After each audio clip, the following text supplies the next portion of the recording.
আমরা আশা করছিলাম যে ইউনূস সরকার আসছে আমরা হয়তো নাগরিক সুবিধা বেশি পাবো, কিন্তু সেখানে আমরা বিপরীত।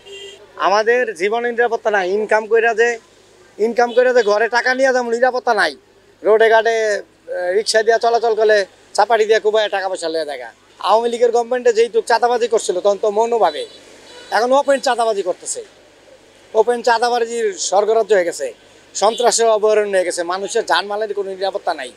আমরা ভালো নাই, সরকার ভালো নাই, কারণ দেশে আইন শৃঙ্খলা অবনতি, মানুষের জীবনের নিরাপত্তা নাই। আজকে ঘর থেকে বেরিয়েছিস, বাসায় কি নিরাপদভাবে ফিরতে পারবো কিনা নিশ্চয়তা নাই। মব জাস্টিস, বিনা বিচারে মানুষ হত্যা হয়, কোনো আইন কারণ নাই, মানুষ মারলে কোনো বিচার নাই। এই দেশে এখন এই অবস্থা, সার্বক্ষণিক এই অবস্থায়। সবজির দাম মাঝখানে কম কম হয়েছিল, কিন্তু এখন তো সবজি দিয়ে তো আর আমাদের জীবন চলে না। আমাদের তো তেল ডাল চাল এগুলো তো আমাদের লাগে, দৈনন্দিন প্রয়োজনীয় জিনিসগুলো লাগে।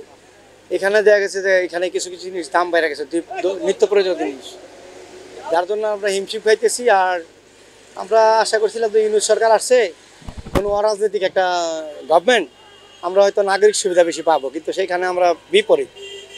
গভর্নমেন্ট নির্বাচিত সরকার যেই সুযোগ সুবিধাগুলো দেয়, ন্যূনতম সেই সুযোগ সুবিধাগুলো এখন নাই বাংলাদেশে। এখন আমাদের জানের নিরাপত্তা নাই, আমাদের জীবনের নিরাপত্তা নাই। ইনকাম করে যে ঘরে টাকা নিয়ে যেমন নিরাপত্তা নাই, রোডে ঘাটে রিক্সা দিয়ে চলাচল করলে চাপাটি দিয়ে কুবায় টাকা পয়সা লিয়ে দেখা।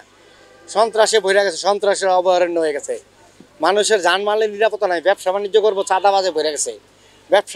ব্যবসার ভিতরে চাঁদাবাজি এখন আর দ্বিগুণ আকারে করতেছে।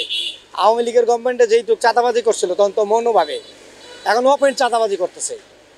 ওপেন চাঁদাবাজির স্বর্গরাজ্য হয়ে গেছে, সন্ত্রাসের অভয়ারণ্য হয়ে গেছে, মানুষের জানমালের কোনো নিরাপত্তা নাই। কথা বলার ভিতর স্বাধীনতা, দেখেন আপনি